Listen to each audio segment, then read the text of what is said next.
Selamat siang pemirsa, kembali lagi bersama kami dalam Berita Fokus News yang akan menemani kalian dalam beberapa menit ke depan.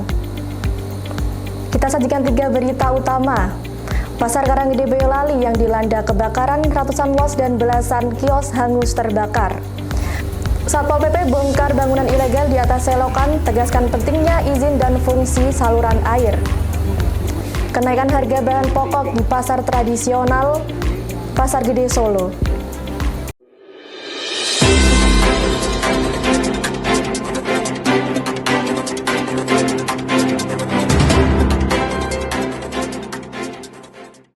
Berita duka dari Pasar Karanggede Boyolali yang dilanda kebakaran hebat pada malam Minggu 3 November 2024. Kebakaran ini menghanguskan ratusan los dan belasan kios yang menyebabkan kerugian besar bagi para pedagang. Saat ini kami akan langsung menuju lokasi kejadian untuk mendapatkan informasi lebih lanjut bersama rekan kami, Vincentius Ageng berada di sana. Baik pemirsa, saya Ageng melaporkan dari Pasar Karanggede.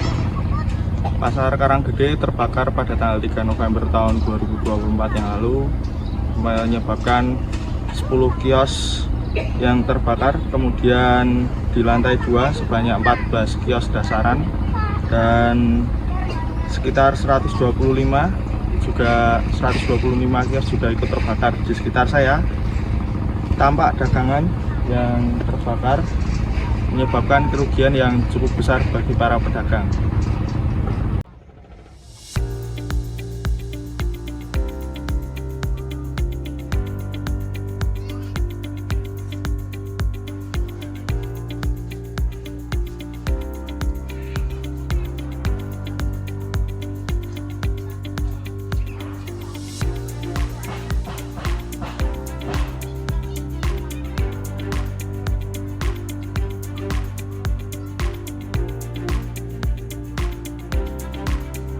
Mas ya, cuma dari sumbernya dari tengah sumbernya.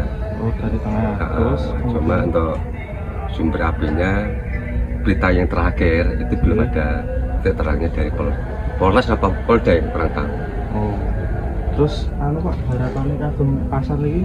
Nggih, segera direhab. Segera direhab. Masalah kan ini kan mau mendekati tahun yang otomatis hari puasa, bulan puasa, Lebaran. Oh gitu.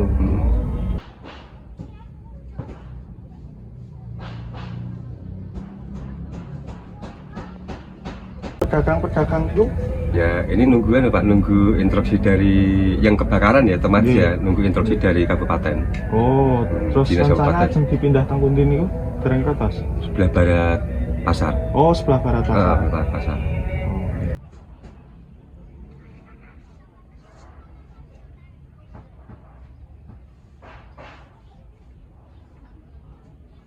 Untuk kronologi kebakarannya sendiri belum diketahui secara pasti. Kemudian pasar akan dipindah ke sebelah barat Pasar Karanggede karena pasar yang lama akan dibangun, akan direnovasi kembali setelah adanya kejadian kebakaran ini.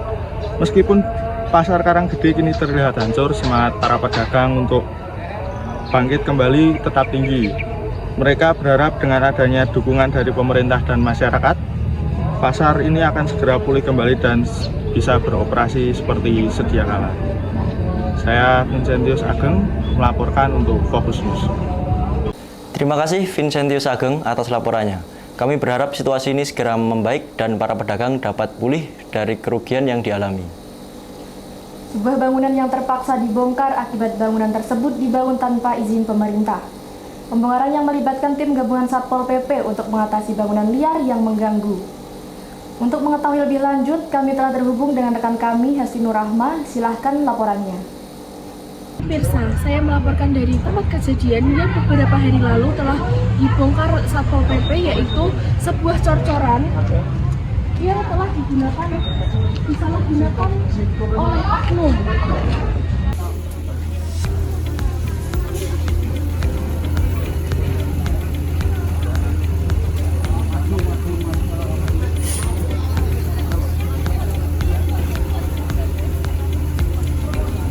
Cor-coran menggunakan alat berat. Terlihat sudah rapi dan hanya tersisa sedikit puing-puing sisa pembongkaran. Kalau kan ini kan PKL-nya masih sampai sini ya Pak. Itu nanti akan sampai Gapura sana lebih dari Gapura atau tidak Pak? Ini kan dengan berjalan waktu nanti akan terbuka ini. Iya Pak, betul. Nanti kita lihat apakah PKL ini juga mengganggu PKL yang jalan ini. Kalau mengganggu, tentu harus penataan kan gitu. Saya Hesti Nur Rahmah melaporkan dari tempat kejadian kembali ke studio.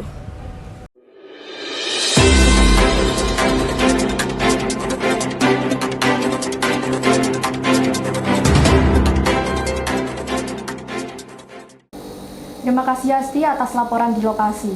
Menjelang perayaan Natal dan Tahun Baru, harga sejumlah bahan pokok di pasar tradisional mengalami kenaikan yang cukup tinggi dalam beberapa hari terakhir.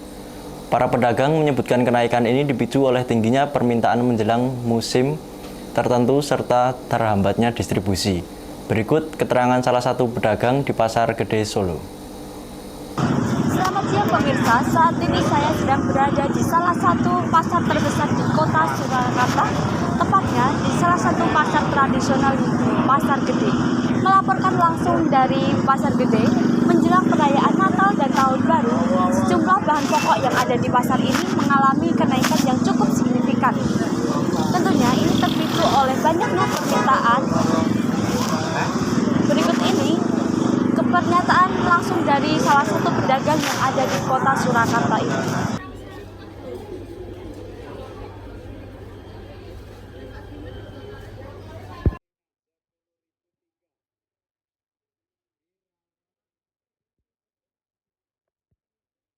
Selamat siang Ibu, sebelumnya izin perkenalan dulu, ini dengan Ibu siapa? Lestari. Baik, Ibu Lestari. Kan ini menjelang hari Natal dan Tahun Baru ini kan mengalami kenaikan harga bahan pokok. Nah, apa saja sih Bu penyebab utama kenaikan bahan pokok tersebut? Nek mau Natal Tahun Baru harga telur naik. Naik. Biasanya dari harga berapa Bu sebelum Tahun Baru ini? 25 sampai 26. Baik. Terus kan harganya itu udah melonjak tinggi. Nah, itu untuk pembelinya itu masih tetap banyak yang beli atau bisa dikurangi setengah kilo? Apa tetap penjualannya dari yang beli 1 kilo gitu, Bu? Ya, kadang saya beli 1 kilo, belinya setengah kilo. Kadang ya ada yang 1 kilo gitu. Oh. Baik Ibu, terima kasih atas waktunya.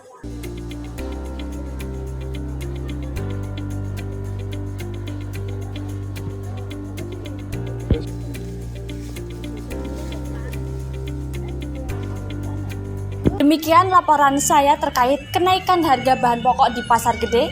Saya Ani melaporkan dari Pasar Gede kembali ke studio.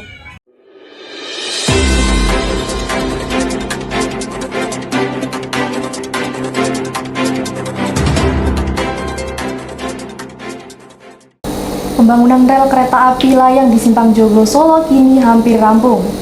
Proyek ini diharapkan dapat mengurangi kemacetan di kawasan tersebut dan meningkatkan keselamatan lalu lintas. Bersama rekan kami yang menuju langsung ke lokasi pembangunan untuk mengetahui lebih lanjut perkembangan proyek, Sofyan Anggoro, silakan laporannya. Baik pemirsa, saya Sofyan melaporkan langsung dari lokasi proyek Simpang Joglo di Solo. Saat ini saya sedang berada di tengah-tengah pembangunan proyek Simpang Joglo yang saat ini sudah berada di tahap hampir 95% jadi atau sudah selesai, dan 2 hari lagi akan beroperasi dan bisa dilewati oleh para pengendara atau transportasi umum, dan pada saat Nataru atau Natal dan Tahun Baru bisa dilewati untuk pengendara umum atau transportasi umum. Dengan selesainya proyek ini diharapkan kemacetan yang biasanya terjadi di Simpang Joglo biar supaya bisa teratasi dan tidak macet lagi di kemudian hari. Kami akan terus memantau perkembangan proyek Simpang Joglo ini dan memberikan informasi terkini.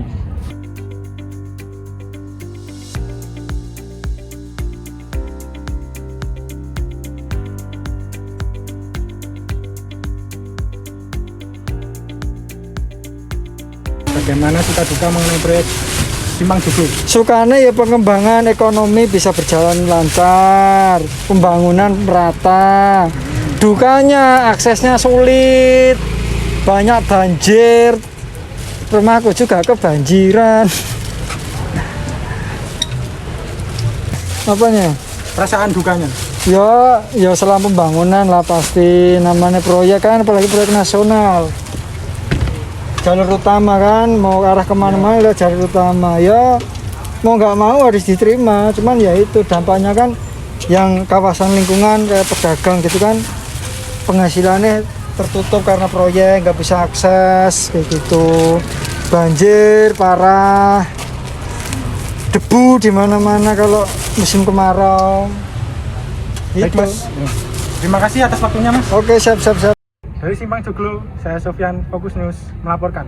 Kembali ke studio. Terima kasih Sofyan Anggoro atas laporannya. Selamat bertugas kembali.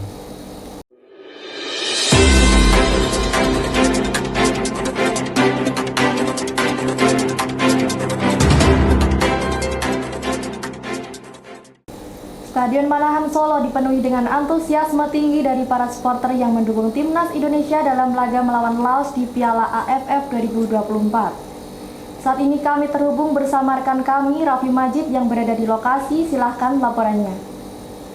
Selamat malam pemirsa, saya Raffi melaporkan langsung dari Stadion Manahan Solo yang menjadi tempat pertandingan Indonesia melawan Laos pada Piala AFF tahun 2024. Pertandingan pada malam hari ini merupakan laga kandang bagi timnas Indonesia yang mana Stadion Manahan menjadi tempat berlangsungnya pertandingan. Saat ini pertandingan sudah berlangsung dan antusias masyarakat tadi cukup besar ya. Banyak warga dari Solo sendiri maupun dari luar Solo yang berdatangan untuk menyaksikan langsung pertandingan antara Indonesia melawan Laos.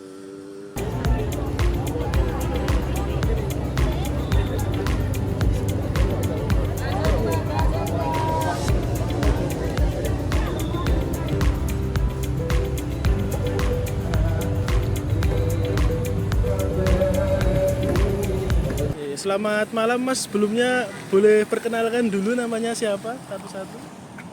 Perkenalkan, nama saya Kelvin dari Kota Ponorogo. Saya Saiful dari Kota Ponorogo. Dari Ponorogo, wah berarti jauh juga ya Mas, jauh-jauh ke Solo buat lihat timnas ya, Indopride. Oh iya jelas. Timnas deh. Oke, aku mau tanya-tanya sedikit boleh Mas? Boleh Mas. Mungkin nggak tanya sih, aku minta harapan Masnya buat timnas ke depannya itu gimana, sama harapan buat pertandingan malam hari ini?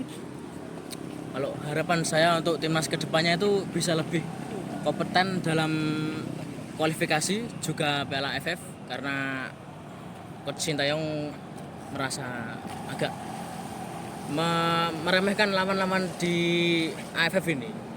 Dan prediksi skor malam ini ya 4-2 Mas. 4-2.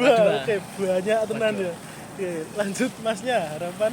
Kalau harapan ya jelas sudah laju kalau bisa sampai final ataupun juara. Karena ya kita tahu Coach ini menurunkan kebanyakan timnas U22 ya. Ya hitung-hitung buat pelajaran aja lah dan terbang lah ini. Kalau untuk prediksi mungkin babak pertama 2-2. Kalau full time mungkin 4-2 atau 4-3. Oke, siap. Terima kasih ya Mas. Siap.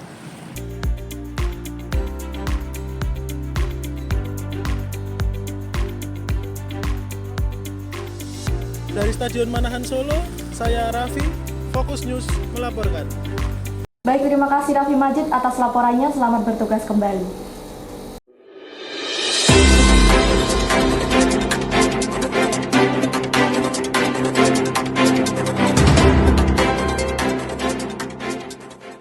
Wisata kebun raya yang menawarkan pemandangan alam hijau dan ikon-ikon menarik akan nilai budaya, pemandangan asri kebun raya Indrokilo kerap menjadi tempat favorit untuk berkemah. Menarik sekali pemirsa, wisata kebun raya yang wajib dikunjungi oleh Anda saat Anda berlibur ke Boyolali. Bersama rekan kami di lokasi wisata, Sriani, silahkan laporannya. Selamat siang pemirsa, saya sekarang berada di salah satu wisata yang ada di kota Boyolali, yaitu Kebun Raya Indrokilo. Nah, Kebun Raya Indrokilo ini menjadi salah satu wisata edukasi dan konservasi yang memukau. Dengan luas 8,9 hektar ini, Kebun Raya Indrokilo menawarkan pemandangan alam hijau yang memukau dan ikon-ikon yang menarik.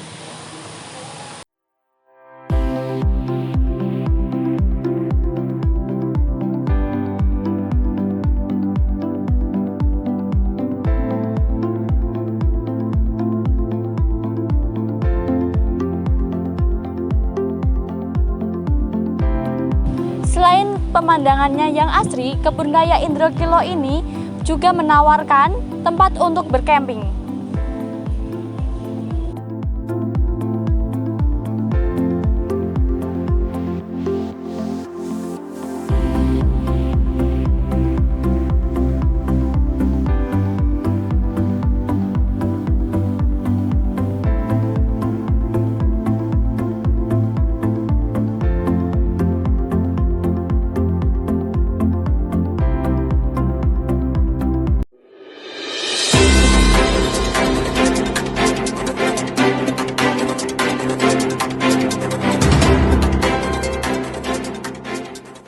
Beralih ke Solo Raya, sebuah destinasi alam yang menakjubkan di lereng Gunung Lawu, tepatnya di Desa Berjo, Kecamatan Ngargoyoso, Karanganyar, Jawa Tengah.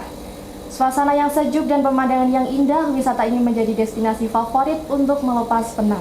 Selamat siang pemirsa, saat ini saya sedang berada di salah satu destinasi wisata alam yang menawan, yaitu Telaga Madirda. Telaga ini berada di salah satu desa di Jawa Tengah, yaitu Desa Berjo, Ngargoyoso, Kabupaten Karanganyar, Jawa Tengah.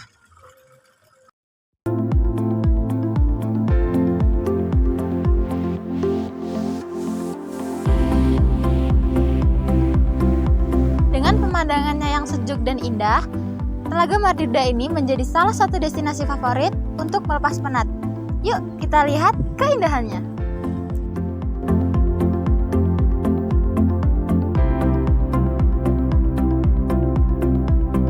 Di sini pengunjung juga dapat menikmati berbagai aktivitas seperti berperahu santai, berfoto dengan latar perbukitan yang hijau, atau sekedar duduk-duduk bersantai di tepi telaga.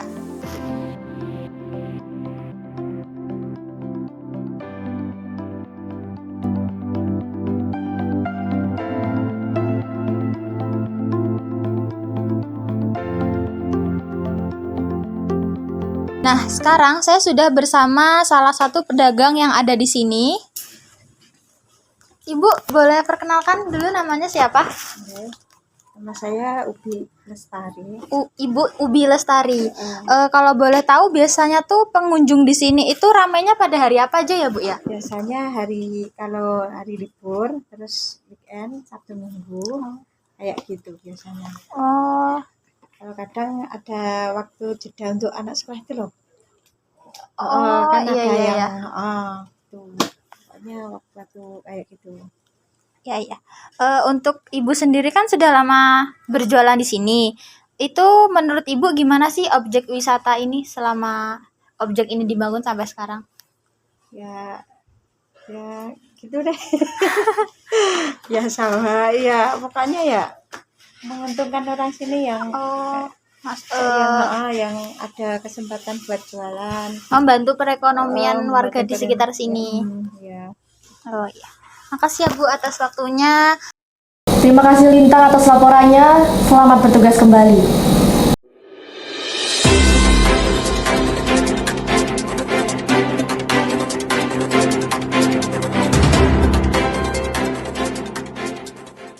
Beralih ke berita selanjutnya, menjelang Natal dan Tahun Baru, Balai Kota Surakarta kini berubah menjadi kota yang sangat meriah.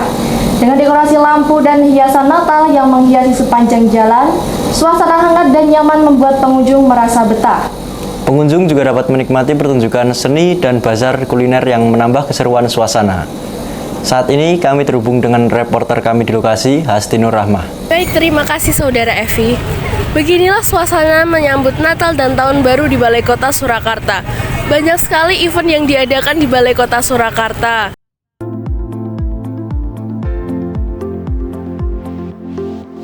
Pengunjung dapat menikmati berbagai kuliner di Balai Kota Surakarta dan menikmati hiburan di Balai Kota Surakarta. Sekian laporan dari Balai Kota Surakarta. Saya Hasti Nur Rahmah. Terima kasih. Kembali ke studio. Terima kasih Hasti atas laporannya.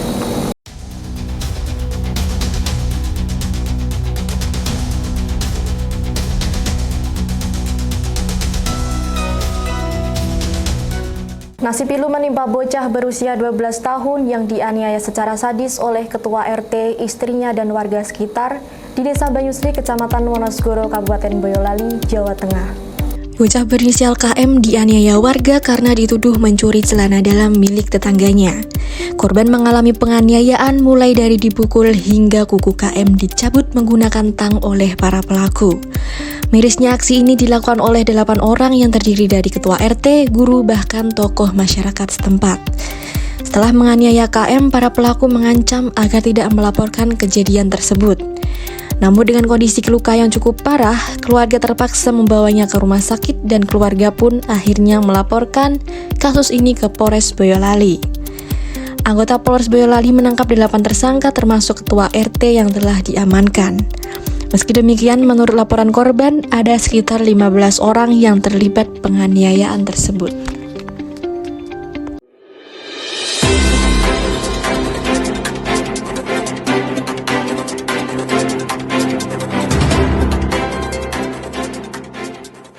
Seorang keponakan tega membakar pamannya sendiri dikarenakan korban hanya menanyakan hasil penjualan ayam pada istri pelaku dan terjadi cekcok sehingga pelaku merasa tersinggung.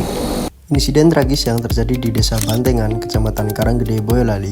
Seorang keponakan berinisial BY tega membakar pamannya. Peristiwa ini terjadi pada Jumat malam. Pelaku merasa sakit hati lantaran cekcok sebelumnya. Akibat kejadian tersebut, korban mengalami luka bakar serius hingga 40%. Pelaku kini telah dilakukan penahanan sejak 14 Desember 2024 untuk 20 hari ke depan dan dijerat pasal 187 ke 1 dan 2 KUHP dengan ancaman 15 tahun penjara.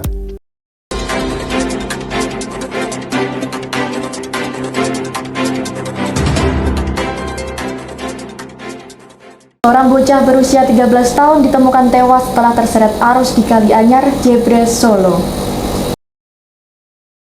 Seorang bocah berusia 13 tahun ditemukan tewas setelah terseret arus di Kali Anyar, Jebres, Solo. Korban dilaporkan hanyut pada Minggu sore saat bermain di tepi sungai bersama teman-temannya. Kondisi cuaca hujan deras yang menyebabkan muka air Kali Anyar meningkat. Teman-teman yang berusaha menolong korban, namun kondisi arus air yang sangat deras membuat korban terseret arus sungai. Setelah pencarian intensif oleh tim SAR, jenazah korban ditemukan sejauh 23 km dari lokasi kejadian di Sragen.